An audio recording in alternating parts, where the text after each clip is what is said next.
Alright, welcome back to another episode of Life As I See It, the podcast. I'm your host, Jerz, aka Life As I See It, episode 158. We got the homie Gert in the building, literally. You know what I'm saying? I'm in the flesh, I'm in the physical, we in the physical. Y'all see the surroundings, y'all see the vibes. Shouts to the whole crew, shouts to Rico Key, shouts to the First Lady C, shouts to Bad Lungs, aka Woozy Vegas. You win an award? How much people you gonna shout out? Man, this nigga, look, we starting already. Like, damn, bro. Shout out to Mel Murder. But look, that's the squad, though. You know what I'm saying? Well, they're not here. Next. The fuck? You don't see me shouting out nobody. Yeah. Shout out to my mom. Shout out to my sister. They not here. They not here. Next. Well, look, first and foremost, before we even get into who we got with us today, make sure everybody watching and listening, make sure y'all subscribe to the pod on Apple, on Spotify. Make sure y'all subscribe to our YouTube page. Hit Just that say like, all hit that subscribe. Trying to help him out. This nigga don't know how to do it. He don't know how to do a drop. He was like, Spotify, Apple, just say on all platforms. Shit, get to the point. This nigga's punchline game is bad. This nigga's long-winded. Hey, yo, fuck it. We gonna get to the point. Listen, we got a special guest in the building, man. Comedian from New York. We got Marcus Banks in the building, man. Welcome, Marcus Banks, comedy, New Rochelle, New York, comedian, host, actor, just right to the point. See? Quick punchline. So look, first and foremost, man, thank you for coming on the show. Yeah. You know, we've been chopping a little bit behind the scenes. It's a funny fucking guy, man. He's a funny guy, man. I try. You know what I'm saying? So let's get right into it. So a comedian, you said New Rochelle, New York. So first of all, let's kind of take it to how you got into comedy, how you found comedy as like a profession of yours, right? Because that's not something that a lot of people just think that they can do and actually do it for real. So how did you get into it? I didn't really get into it. I kind of got forced. So it's like when I was in college, I was really like DJing. Yeah. You know what I mean? Like I was DJing. DJ Banks? No, I was DJ Neuro. Oh. Yeah, I was DJ Neuro. I was DJ Neuro, you feel me? And my college roommate at the time, he made me watch Mike Epps special, like Underrated, Never Faded. Yeah. That special. Yeah. So when I found it, I'm like, you know, I'm watching it and shit, I'm like, nah, I'm cool. Like I ain't messing with that. You know what I'm saying? So when I got home, I kind of, my back was against the wall. I wasn't doing nothing. I wasn't going to school. I'm like, maybe I could try comedy. And then like I tried, and then the first like 6 months, I say first year it was just, Shit was hitting? oh, it was drenched. I wouldn't even, I take that year back. Like when people say, how long you been doing it? I take the year I got booed on. You was getting booed? Oh, I was getting booed.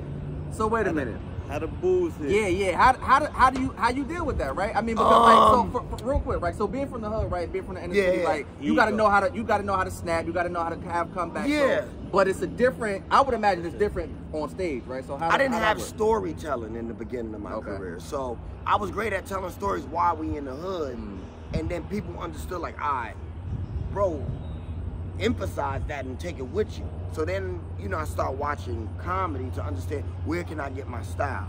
And then that's when it was like, I kind of watched Bernie Mac a lot to see like, okay, he's fearless. Right. So now I was thinking too much while I was on the stage.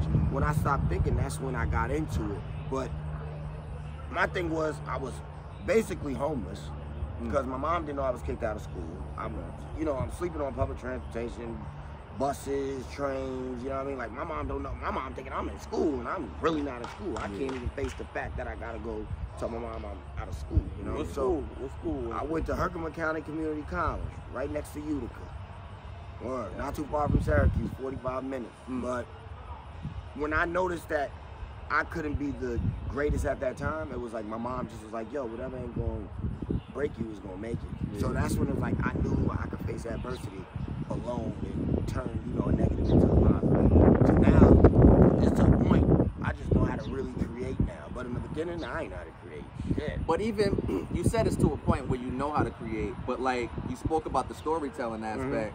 So, what did it for you? What was that turning point? And how did you put it all together to say, oh shit, all right, this works? Was it just more like trial and error? Went back to the essence. So the essence was you go back to where you really started. So I started doing college shows. Okay. Then I started figuring it out. Okay. You know what I mean? So I started figuring it out and started putting things together.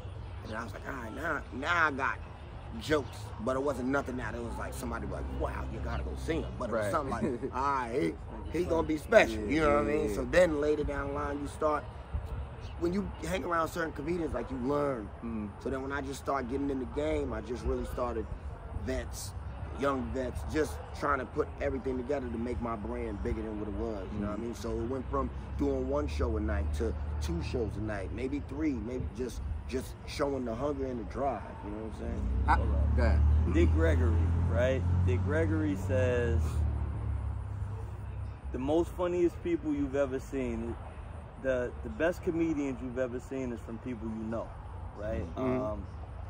The difference between them and a comic / comedian is timing. A comedian understands timing and how to hit you. So just talk a little bit about how you developed that, and like just going into putting a set together, how you had to figure out timing and picking your spots to, you know, craft you to be you. I did more hosting. So it was more so like I did more hosting to figure out like, all right, now I know I could do crowd work and I know, but now I can throw these jokes out there to see which one is gonna hit.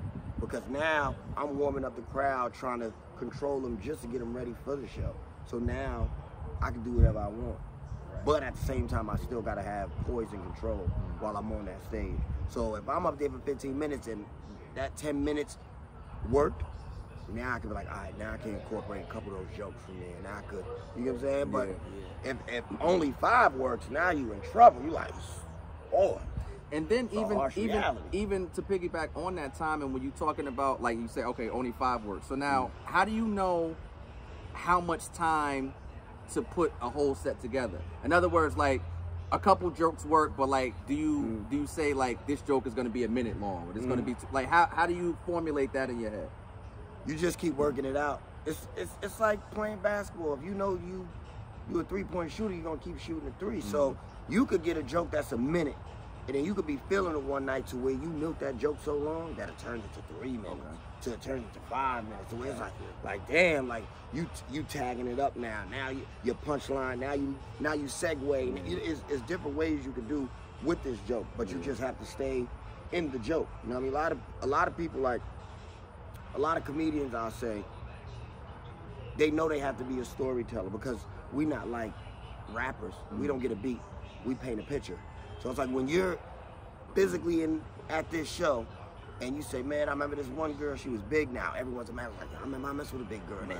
You have to be relatable. You know what I mean? So a lot of things have to relate and you have to be universal. So you got to bring white people to your world. You got to bring black people. You got to bring Asians, Spanish. Everyone has to come to that world, but it has to come together to the way they understand. You don't want anyone to feel left out like, well, I don't know what he's saying. You know what I'm saying? What about like hecklers and stuff like that? Like, oh, I love them. I live for that. Cause like I live for that. I remember like we gonna go back and I'm gonna make sure you understand to come to a show and have the proper etiquette. Right. My first time experiencing the comedy show was in college. When I was in school, Michael Blackston was like, he had came to one homecoming. He doing this thing, niggas talking shit in the crowd. He started roasting. He started going crazy. And I'm like, yo, these is professionals. Like, you might be funny amongst your friends, but this is what they do. This is their livelihood. You saying from a comedian's perspective that you love it. So to the people, explain etiquette and why they should chill, relax, enjoy the show, and why they shouldn't try to interrupt. Because regardless if you see me on the fly or not, I'm here to do a job. So you in my atmosphere. I ain't come to your job bothering you, so don't come to my job bothering me. And you're not the only one at this show. It's other people that paid their money, so sit your ass down and let me do my job. You want to snap after the show? All right, man, let's snap after. But don't come here. I'm working. Yeah, you even get people that have it in their mind, like, I'm going to go to the show, I'm going to show them I'm funny. I'm quick to give you the microphone because the first 20 seconds, you're going to feel like you was up there for 5 minutes. So enjoy yourself. Sit back, relax, but don't interrupt me while I'm in my zone. You ever had a heckler get the best of you? Be honest. Thank you. Like somebody hit you with some, and not that it fucked you up or something, No, but it made you have to get in your shit to where right now. Yeah, it's like Brooklyn. It was a point. It was one. Yeah, like it didn't even stun me. It was like one of those like, all right, good night, y'all. Like real shit. Like he wrapped it up. Like it's what he said, but it was the mannerism he said it in. It was like it was funny, but it was like he meant it. And I said, oh. Word. I was like, thanks for coming out. I said, yo, I'm Marcus Banks. Thanks for coming out. And when I left, he was like, he's like, you ain't want no smoke? I said, bro, I swear to God, I thought it was like 30 people outside waiting for me the way you spoke like that. He was like, nah, man, it's just, he was like, you know, New York, we aggressive. I said, I'm from New York, but I ain't never had it like that. Nobody ever spoke to me like that. Like. So now, speak to this. I've often heard comedians say that comedy is like a lot of comedians are struggling with things in their head, so they're making jokes and making light of dark times and dark situations. Can you speak to the idea of just being able to turn everything or find the joke in everything? Because life is, you know, it's a whole bunch of shit that happens, right? Think about it, we got life, right? So as a comedian, you could go through breakups, death, girlfriend pissing you off, maybe you ain't have a good month with comedy, maybe your manager ain't getting the bookings that you used to get, maybe your agent ain't getting the booking. So it's like it's an up and down roller coaster where it's like consistency can come, but at the same time consistency can end. Yeah. So it's like mentally you got to be prepared for this, because you can have it to a point where you on your way to a show and like, hey yo, your Aunt Rose died. You be like, damn, I just got off the phone. I just spoke to her yesterday. Now you still got to go put on the show while you still dealing with darkness inside of you. So people just think like, oh, he a comedian, he always funny. Now we go through real shit just like the next person. Right. We worry about if the light's gonna be cut off. We worry about if your car note can't be paid. We worry about if you could buy Pampers for your kids. We worry about certain things, you know, because you really betting on yourself, but no one understands how to bet on yourself besides yourself. And that's what people don't get. When you bet on yourself, that's when it's like, damn, like it ain't no income of like you go to work and you're clocking in. You go to you can have a show. You can have a show right now, and then it's like snow come down. You got that deposit, but you ain't get the back end. You know what I'm saying? Or you got a budget where you got to pay other comedians, and it's a blizzard. Now it's like, damn, I was banking on that money to pay for this. Now you got to go harder. Talk a little bit about what was the moment where you knew, all right, this is my career, and this is what I'm gonna do for the rest of my life. Where you knew that, all right, the beginning is you flirting with it, but now you get engaged to it, and now this is you married. I'll say 2016. That's when I knew this is really it. I was like kind of on the fence of like, should I quit my job? And then it was like, I got fired from my job. You know what I'm saying? So kind of like, and like unemployment was about to hold me over because I'm getting the max. I still got a car, you know what I'm saying? I'm living in my mama's crib. So I'm kind of like figuring it out. But at the same time, it's like now the shows that I really couldn't go to out of town, now I could do it. The college tour that I've been wanting to do, now it comes full circle. Now I get a manager. Now I'm touring with people that I done watched on TV. Everything is starting to come. I'm like, oh, they was holding me back. I wasn't holding myself back, but it was the security of having a job and knowing every 2 weeks this check will be here. With or without overtime, I'm still gonna get a check. You know what I mean? Going to comedy clubs, in the beginning, I ain't gonna lie, I was getting donuts, pennies. You know what I mean? Like really nothing. We talking between $50 to $200. And think about you do one show Monday, then maybe you do another one Wednesday. That's only $400. When I'm really at work, busting my ass, like, all right, if I'm working from 7, I get off at 6. Then I got another job. I'm working at the movie theaters. Now I'm working from 6 to 12. I'm over here like, okay, and it's guaranteed. I'm stacking some dollars. If one check don't hit, the other one gonna hit. You know what I'm saying? So. Oh, and then speak to this, right? Because, and I definitely imagine in the beginning it's more of a cash business, right? So, speak to checks. You get checks too. Right, but like speak to like the taxes thing, right? Because you got to be on your own shit, right? And that's difficult, and it's new for people who've never done it and been in that position before. So speak about how you have to kind of set things up as far as taxes are concerned. Well, first off, I always tell people go get your ass an LLC. Then find yourself a good ass logo that you know you're gonna trademark. Just like the Yankees, just like St. Louis Cardinals, or whoever. Make sure you get yourself trademark. So once you get your LLC, you got to make sure that whatever you're doing, even if you're doing shit off the books, you still put all that in your account. At the end of the year, when you do your taxes, you let me know, like, this was cash, this is it, but I paid for this, I paid for that. So you got to make sure your business mind is together. Because certain people just think like, oh, I'm making money off the books, I'm good. And then your ass end up like Wesley Snipes. And then you own the and a bunch of other people. I won't be there. Right. I can't do that. Every month I'm calling the accountant. Hey, how we looking? We all right? Oh, okay. Well, you mentioned you calling the accountant, right? So did you have the wherewithal in the beginning off the rip to get an accountant, or did you kind of have to learn the hard way? And, Life taught you. Yeah, the way life taught me. And then it was like, I was kind of like, I felt like I had Kevin Hart money and I really didn't. You know what I mean? Like, I was like, I'm living in my mama crib, but I'm swiping away. I'm you know what I mean? I'm in clubs. I'm doing it all. Then I'm looking like, damn, I done spent all this money, but the next show, now I'm breaking even. So I'm like, I'm spending money to really break even. I'm looking crazy out here. And then once I did my taxes, that's when the tax lady was like, you might want to look into this guy. Call this person, and then, from there, that's when it was like, all right, now I could budget. Then my right-hand man, like, told me, like, hey, bro, you doing a little bit too much of spending than receiving. So that's when I was like, all right, I'm going to just listen to you and this accountant real quick and stack my chips. And luckily for you, I mean, it worked out that way, because a lot of people have a lot of horror stories when it comes to people robbing them, like whether it be accountants or one of your mans or family members who you hire because you trust them, but then they stealing money from you. So it doesn't really sound like that part you actually had to go through. Am I correct in that? No, I didn't. I haven't really had nobody like steal like financially, but joy wise, I've had people like kill it down, like prey on the downfall, and you got to look at them like, I'm chasing the goal. All I really need you is to push me to the finish line. Like if I'm at that finish line, even if you gotta just push me here, if you give me just this, like boom, I got your back. I'm cool with that. But if we doing you got the knife here and you ready to jig me, I don't even disassociate myself with you. I just love loss is just I can't. You know how to play it. Yeah, I'm just cool on you. You know what I mean? I could dig that.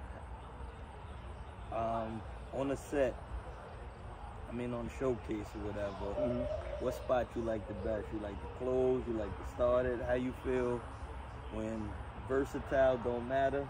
Well, when you're a headliner, you wait a little while. You know what I mean? Because comedy's like a movie. You got your opening credits.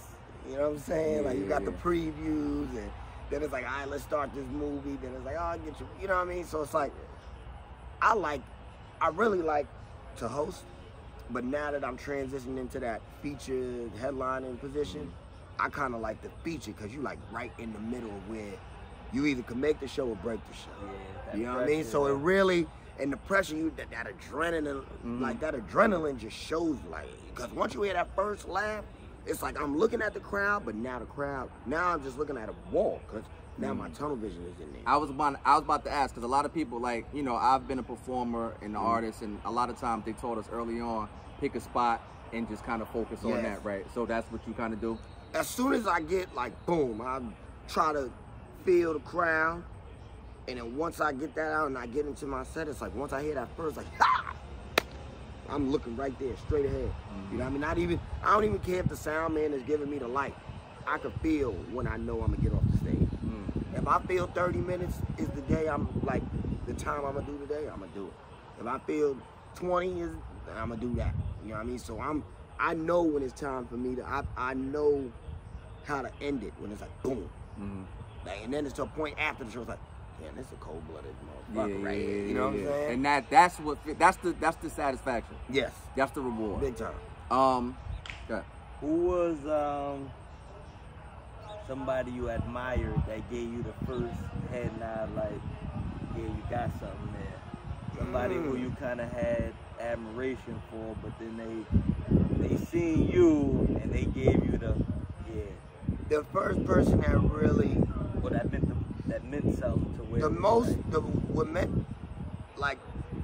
most I say is when like talented comedian kind of like all right, nephew got something.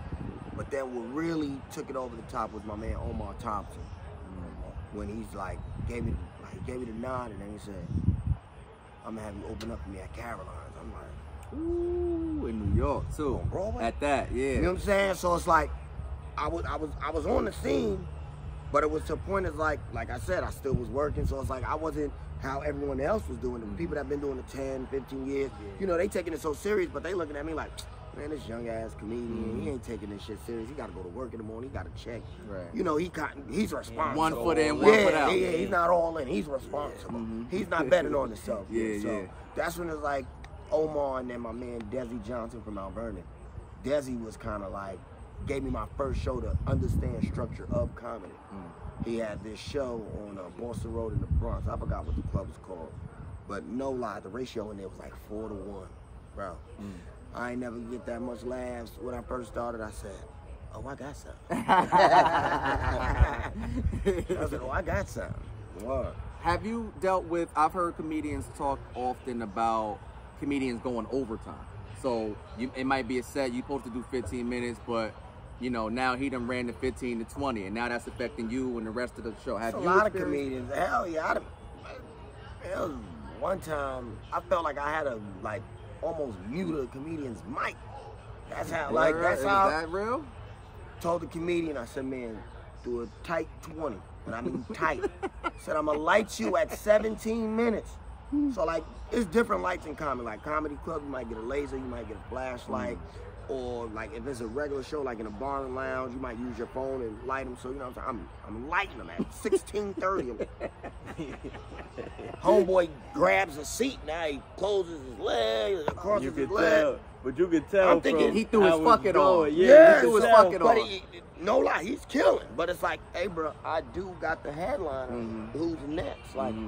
So now I'm getting. You were hosting. I'm hosting, but now I'm getting a text from, hey, bro, how much longer? Now it comes to a point where the headliner coming in lighter. He's still, now he crosses the other leg. I said, hold on, bro, like how? Nigga took off his coat. Yeah. So now he does like literally 28 minutes. Like, he's supposed to do 20, he went 8 minutes over. So now, you know, after the show, you know, homeboy goes to say, the headliner gonna say, hey man, kind of long-winded. He was like, well, when you feel it, you feel it. And I looked to that. And I looked, and it was a good set. It wasn't like it was bad. I was like, I feel him. And the great thing is, it kind of helped him because right after that, he got booked for like 2 other private gigs. So, you know, it was like more so he was showcasing his talent to be like, hey, bro, I'm here. Like, y'all might see him on the flyer, but, hey, bro, y'all gonna know who I am, too. Yeah, I tell you, I seen, that's what turned me on to Corey Holcomb. He was opening for Kevin Hart out here. And this is early Kev, like, this maybe. He ain't got no filter. Corey Holcomb at all. No filter. At all. But Kev, the headliner, everybody there to see Kev, and Corey tore that motherfucker up. Like, that happens at times. Sometimes you come see a headliner, but you got that person that, you know, and I always tell people, don't think just because that person that goes before the headliner is better. It's just, as a comedian, you want that pressure to know somebody gonna keep you on your toes. You know what I'm saying? Yeah, so it's they like talk about Rick James taking Prince on tour with him. Yeah. And they say Rick used to sit there and watch Prince like this little bastard, like Prince killing him. You know what I'm saying? Because think about it, I've toured with significant big names, and after a while, sometimes I kind of like take a step back, and then they be like, nah, go do your thing. Like, let me see if you're gonna keep me on my toes. Yeah. So even when I headline shows, I want somebody to keep me on my toes. You know what I mean? Like, you never want to get too big-headed, too comfortable. No, exactly. Like anyone that knows me, if I'm doing something in New York and I'm trying to get ready for a tour, I'm calling Trey Dowdy. Trey Dowdy, first call. Hey, bro, shout out to Trey. I need to go do at least 5 shows this week, and I want you to go before me. What we talking, bro? The money gonna be there, and I'll be over there. I'm like, damn. Yeah, now you putting some heat on. You know what I mean? That's me being in the backyard. You know what I'm saying? And then now, once I'm on the road, Now certain jokes done hit. He's over there like, nah, you got to switch that. Nah, you ain't say it right. Because your man's going to tell you real. And he don't bite his tongue. Yeah. And he don't bite his tongue. So that's a perfect person that I'm like, I understand that. You know what I'm saying? What about, because you mentioned writing, other comedians writing for other comedians. What's your take on that? Because it's mixed.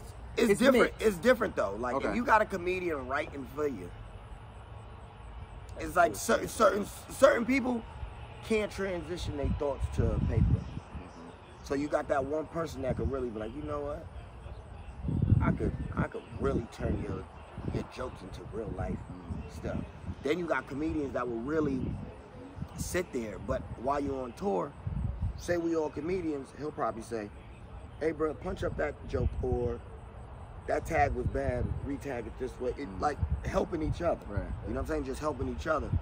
But to me, I can't really say I have a problem because at times I call certain comedians that write. Everybody needs help. And be like, hey bro, I'm kind of got a brain fart. Help me with this joke. So it's like, do I have to say, well, he helped me write this? Right. Like everyone's gonna need something. Right. You know what I'm saying? Your shit. Yeah, like it's my thought process, but at times I might get on the phone and I might just be talking and I'm just rambling, and somebody like, yo, that was a tag you've been missing. They're like, oh shit, you didn't help. You just helped me. You know what I'm saying? So I don't have no problem with people that have writers, because certain people really can't transition from their brain to the paper, and it happens. It happens. Even you get certain people that are great writers, but you want to hear their music. Like no shade. Right. Yeah, no, true. Quentin Miller.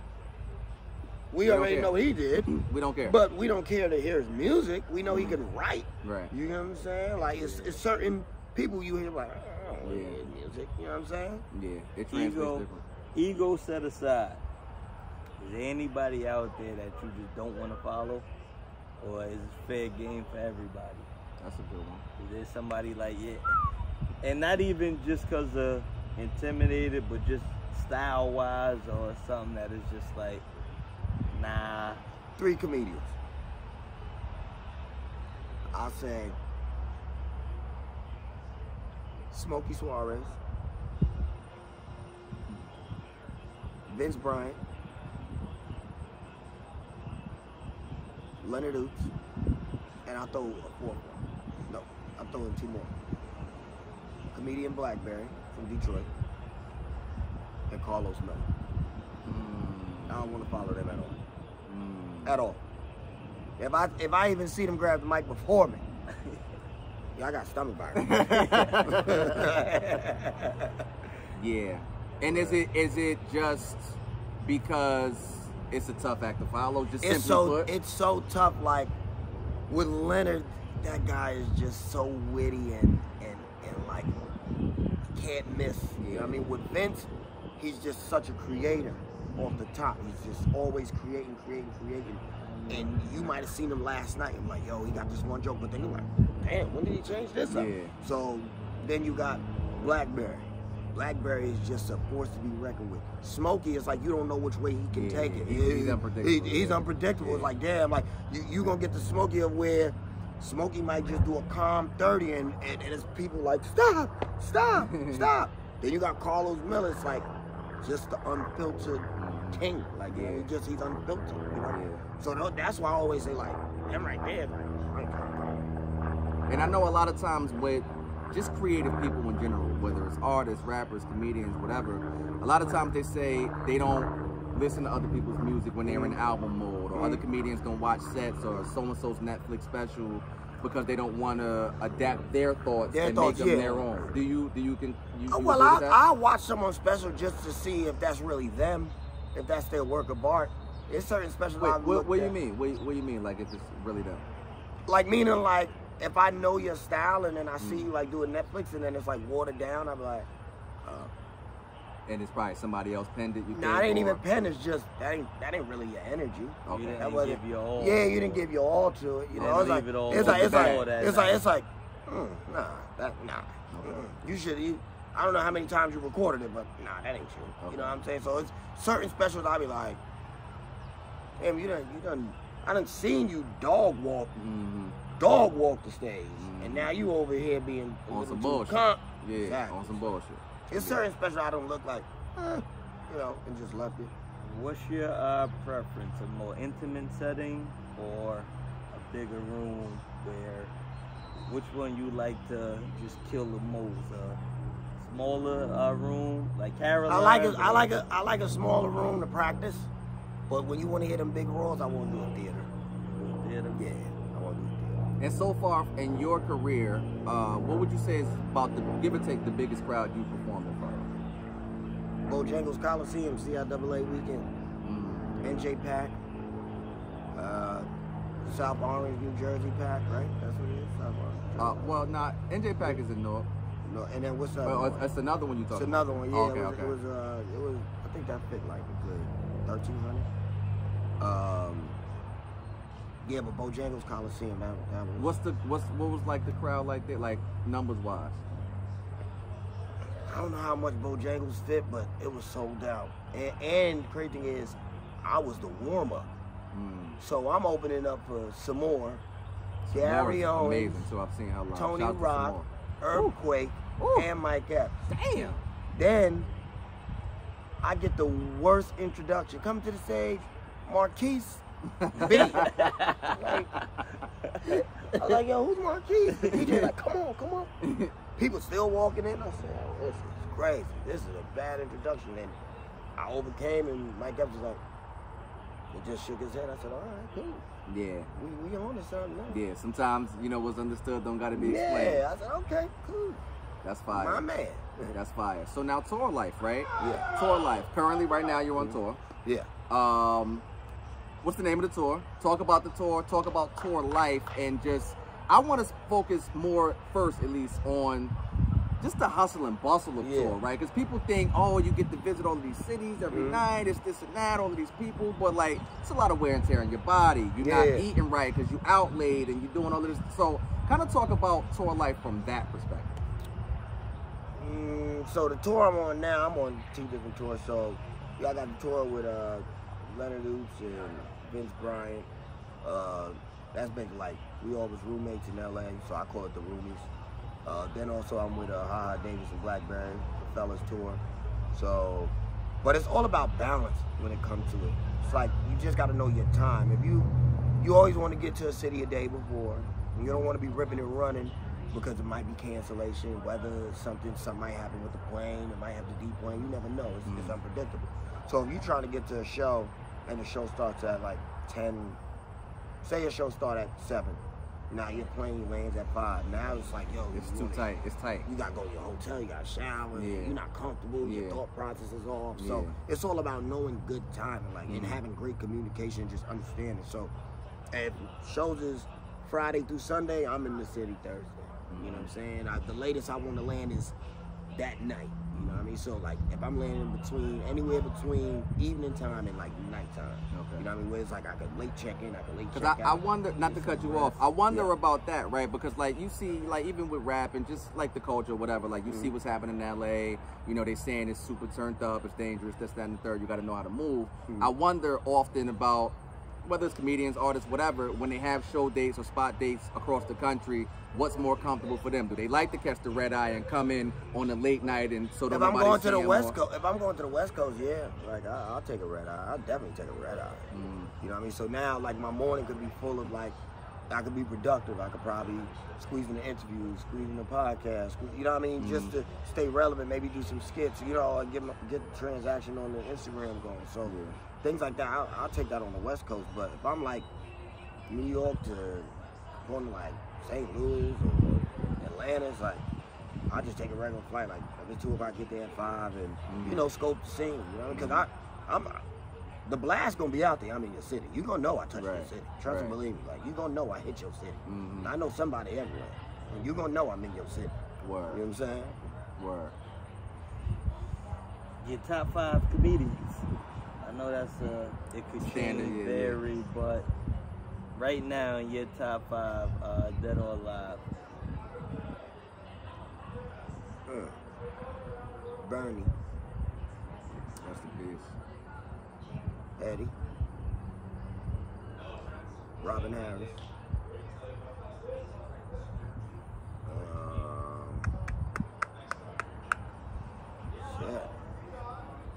Bernie, Bernie, Eddie, Robin Harris, Dave, and then shit. Who else would I say after that? Richard Pryor. Okay. That's it. Now, of course, not in that order, but sure. And of course, no shade, right? Just really just getting your just honest opinion. Mm-hmm. I mean, yeah, you're a comedian, but you're also a fan of the art form as well. Yeah. Kevin Hart. Mm-hmm. We talk often on the podcast about how he's just set himself apart from everybody, from all of the things that he is doing, all of the things that he has done. Would you agree with that, one? And two, what do you just think of the brand that is Kevin Hart and what he's been able to kind of blossom into? He remastered the game. You know what I mean? So basically, he kind of like made comedy be on TV again. You know, it was that spell after like Comic View, BT, you know what I mean? Def Comedy Jam was like, comedy was just like, maybe you'll see it on Comedy Central here and there. Now it's like, comedy's everywhere. You could watch it. He did The Real Husbands too. You know what I'm saying? That's what I'm saying. Like, he's locking in deals to where now it's cool for comedians to take meetings. Like, you sitting in the Viacom building, you sitting in the, you know, the BET building, wherever, you know what I mean? You just, now, again, you meet with Netflix, Amazon Prime, it's cool again. They looking for the next person, and he's done opened those doors, you know what I'm saying? So it's like, you can't fault the man for out hustling everybody. He just had a plan and was like, it's like going on a date. Once you see a girl take off her bra, it's like, oh, she don't let me look at her. You know what I'm saying? That's how Kevin Hart was at the door. They opened the door, he was like, oh, y'all gonna let me in? Yeah. Game off to the races. I say Kev is the whole of comedy. Like, I was you know what it is? Trying to do, and he's opening doors for people. It's like he's behind the curtain and he's trying to bring as many fucking people. Because he's listening twice and speaking once. Yeah. A lot of comedians ain't doing that. That's a joke. We get overwhelmed. You get around and be like, yo, like when I was with my guys, everybody was like, you with my guys? Yeah, you about to take off. I said, bruh, I'm just there. It's more to do. Right. You know what I'm saying? And it just doesn't happen. It's a stepping like stone. Right. But it's more to do. It's way more to do. You know? Yeah. So.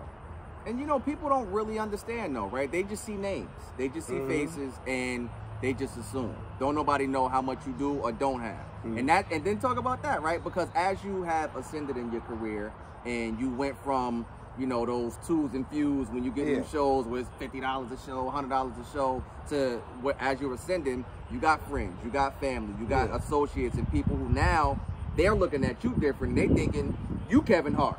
So talk about that transition. When certain people just look at it and they be like, I just laugh because you ain't gonna count my pockets before I count them. You know what I'm saying? Like, so it's like, they're like, man, you on tour, man, you doing your thing. I'm like, yeah, but it's a lot of long distance ways I gotta go without taking a shortcut. So it's like, it's times I take L's on the road. It's times I take L's just going to a show. So not every show is the glitz and glamour of like, it's today's payday. Every show ain't Aaron Judge knocking it out the park. Exactly. It'd be times where it's like, you done striked out and you done had enough to put gas in tolls and that's it. But while you're on that, just touch on how important that is too, to see that part of it and experience that part of it and how that keeps you grounded when you do hit those up. It helps you understand your worth. It teaches you patience. It teaches you growth. And just like, you know, put your best foot forward. That's all you can really do. And whoever you believe in is like, just pray to them. You know what I mean? So you believe in Allah, Buddha, Jesus, whoever. You know what I'm saying? You pray. Nigga, any of them niggas. Even if you're an atheist, if you want to pray to the grass and say, man, grass, help me be who I can be, that's you. You know what I'm saying? But you just be the best you can be, put your best foot forward. And it's all about patience. This game can teach you patience because it will make you or break you, man. I don't care who you is. Every day is not glitz and glamour. It's times Kevin probably wakes up on a dark side like, damn, I don't even feel myself. It's times that probably Eddie Murphy wakes up like, oh, man, you know, Right. everyone has those days. Every day is not smiles and laughs. Yeah. Speak to a little bit where, in those moments, right? Things that you do that keep you grounded, whether it be go sit, watch the water, or some shit that keeps you, Grounded. together enough to where you can give your full effort on the next time around. It's the family. Yeah. It's the family and my close friends. You know what I'm saying? Like, my family, my mom always got my back. You know what I'm saying? My sister always got my back. All my sisters got my back. You know, my brother, my nieces, my nephews. It's like, I don't got no kids of my own, so it's like, I just feel like I'm that pillar of the community in my family. I'm like the pillar of, like, once, it's not they waiting for me to blow up, but it's like, we just proud to see you in this situation. Like, you smiling in a hole, you know what I mean? Like, and that when I was make you working, feel proud. when I was working 9 to 5, it was like, I wasn't depressed, but I was like, man, better days gotta come. But now it's like, even if I was getting no dollars and I was getting flights and hotels to do what I'm doing right now, I feel complete. Yeah. Because just to give laughter day in and day out, I don't know what you going. You're helping the world. You're literally helping the world. I feel like I'm a doctor. Really? Like, really though. You're literally helping the Might be world. better. I feel like I'm hip. Yeah. That's gonna fuck you up, really. You gonna remember that this prescription lasts a lifetime with you. Yeah. You know what I'm saying? Would you agree that, because this is my personal opinion, would you agree that comedy, and stand-up comedy in particular, is the hardest profession there is? Now, I know that's a hard thing to say. No. I'm just saying, you go in the studio right now, a rapper gets a beat. Right. Comedian, you get on stage, it's like, It's just you. you don't know, it could be a person like, I'm here to laugh, make me laugh. Yeah. You better make me laugh. Certain people spend their last just to get a laugh. So you really got to bring it. Consider all things true. Exactly. Yeah. So it's like, I feel it's the hardest thing to do. When other people, when you go to school, you learn. With comedy, it's like you really got to teach yourself, and then you have to learn from others. You know what I'm saying? So it's not easy. That's tough. I had asked, I think I asked you before, I was like, would you sign up to do a bet, right? You have a bet, I don't know, you bet on the, whatever, you bet on, but, so if you lose the bet, the deal is you'd have to go up and do amateur night, you know, in a comedy club. And I just asked a bunch of people, you know, would you be willing to do that and even sign up for it? Because public speaking is like one of the hardest things for people to do. Oh, terrible. People are scared of crowds. People are scared of being in front of people. So, like, you know, I know that I think I could do it. You know what I'm saying? But I know that's frightening for a lot of people. It gotta be. Yo, I'm not gonna lie. Like, I remember when I first started, and it was like, yeah, go up there and do 5. I used to feel like that 5 felt like an hour. Yeah. But now that I'm kind of seasoned, I get mad when I see the light. Like, damn, my time is up already. Like, I got more in the tank. Like, I feel like a car. Like, I just started driving. I wanna, I wanna go until the gas light come on. But with that rapid fire, right? Because I think as you're saying this, I'm thinking of like Def Comedy Jam, right? And they had a bunch of comedians, and they would come out through maybe 5 to 7 minutes, something like that. Yeah. Do you feel more pressure to just boom, boom, boom, like knock all of the jokes out back to back to back to back like that, and keep everybody there, or is that easier? Especially when you do an audition, your mind is racing. So like you could do an audition where you gotta do your best 5 or your best 7, and it's like, damn, where do I go? Where do I start? Or it's like, yo, let me see your cleanest set. It's like, whoa, you know what I mean? Like, now you testing my vocabulary? Come on, bitch. Like, come on, you know what I mean? Word. It's I like comedy a lot, right? And I see a lot of times when there's a bunch of comedians in the room together, they all want to be the funniest one in the room, right? Like, how does that fare for you? Like, when you're around your peers, no public, just y'all and y'all element. I'm just natural. I mean, I'm just naturally and organically like, this is me. Yeah. This is my vibe. So if you don't laugh in the beginning, I'm still gonna be me. Like, you know what I'm saying? No one is going to rain on this parade. You ever had to spar with somebody, like maybe on a higher level, and y'all all there, and you the butt of the joke, and you got to get it off you? Many times. Many times. Like I can't even. About that a I can't little like. bit. You know, when I lived in LA, I lived with 2 other comedians, Vince and Leonard. And boy, I mean, like, nothing was off limits. It's like we didn't take nothing serious. Like we really, like, I felt like we had no mannerism towards each other. And it was like joke after joke, and it's like after a while you're like, hey bro, Are you my friend or yeah. friends? You start packing your bag like, do I belong here? Like, you know, so that kind of made me tougher to like let my guard down. I'm like, yo, I gotta be prepared for shit like this because you never know who trying to, you know, see where your mind's. But how hard is that though, right? But to not take it personal when the jokes actually stick and they hit. You know what I'm saying? Because you could be in a comedy club. What you gonna do? Drop the microphone and say, "Leave me alone"? Gotcha. So it's kind of you kind of preparing for war at times. You don't know. It's people that It's try you. unpredictable, yeah. You see it now how people get Running up on them. run them on stage, and you know people are gutsy nowadays. Yeah. You know what I mean? After the pandemic, everyone got gutsy. Is there anything that's off limits for you? That was going in there. Don't invite me to your private part. No, I'm saying For you to that speak you about. won't talk Yeah. about. Politics. You don't Okay. fuck with politics? I don't know. They ain't gonna. You ain't gonna see me missing. What about Politics they take serious? Yeah, I think everyone. I don't even get into it. what about jokes about like LGBTQ community stuff like that? Do you stay away from those things to not offend people? I stay away from it. I dabble in it, but I won't. Little double dutch. Yeah, I won't go too far into it because you know they always say freedom of speech, but one false word could always make the joke worse than what it is, and then everyone looking like, oh, he's this, he's that. It's like I got feelings too. I done been through some shit. Right. You know what I mean? And then one more community that a lot of people don't like to touch is like the Jewish community, like Jewish jokes or whatever the case may be. Do you look at it that way as well? I got a few Jewish friends, but I don't see nothing to say funny about them. Right.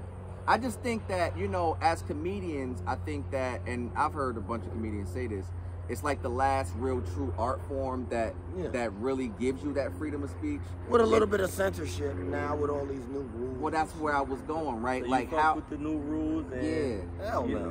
all right. I'm unfiltered like hell. Yeah. I know my boundaries, Sure. but you ain't gonna tell me I can't say this and I can't say that. Like I'm not gonna violate with different words. Like I'm me, you know. I'm me. You know what I'm saying? Like this is you in my habitat. I didn't come bother you.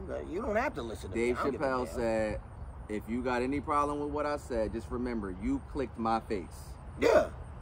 You know? knew what you were getting yourself into once you see me walk through the door. Mm-hmm. I tell people all the time, they be like, oh, Marcus, you gonna be funny today? Bitch, did you go to work today? Did you clock in? tell bitch you gonna stop taking naps in the break room? Yeah. You gonna stop stealing supplies?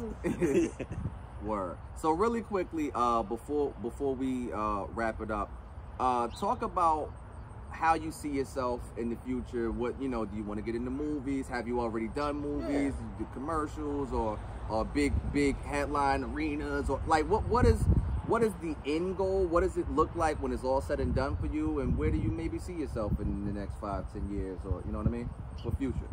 5-10 years, I hope I'm on top of my game, you know, still doing my thing. Of course I want to do movies and short films and, you know, bring back that essence of comedy on TV.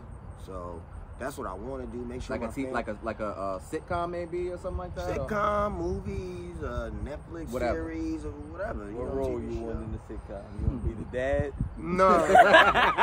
I'll probably be the son that ain't got it together, because I was just shit. My mom always told me, you still ain't got it together. So that'd be perfect for me. I'll be the son that really ain't got it together.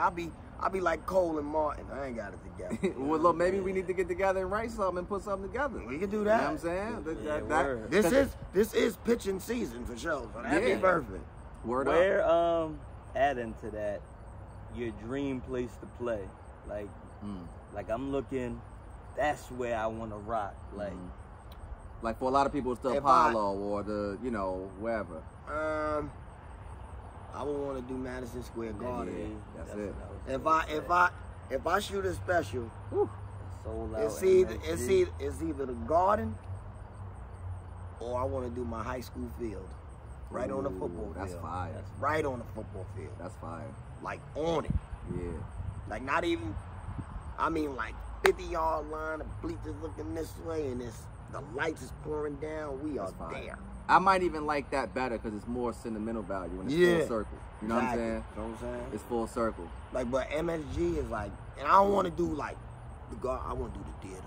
Like the theater is just, I want to be just enough. Just enough, not too much, just enough. You know? But it's still a garden. Be clear. Yeah, it's still a garden. Yeah. Word. So, like I mentioned, you are on tour. I mean, you know, by the time this comes out, they won't be here to see the show. But even for the tour, where can people kind of follow you on tour, get tickets to the shows? Marcus Banks Comedy. So that's MARCUS, Banks with an S Comedy. That's all together. So Marcus Banks Comedy, MarcusBanksComedy.com.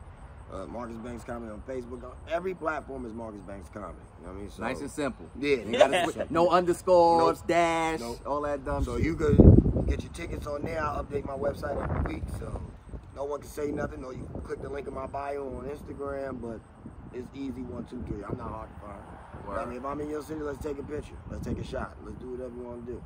As long as you understand who I am, I respect you too. That's it. Word. Any last words, closing? Nah, just follow, you know, check him out, coming to a city near you. He's funnier than a motherfucker. Yeah. I'm sure y'all seen that already.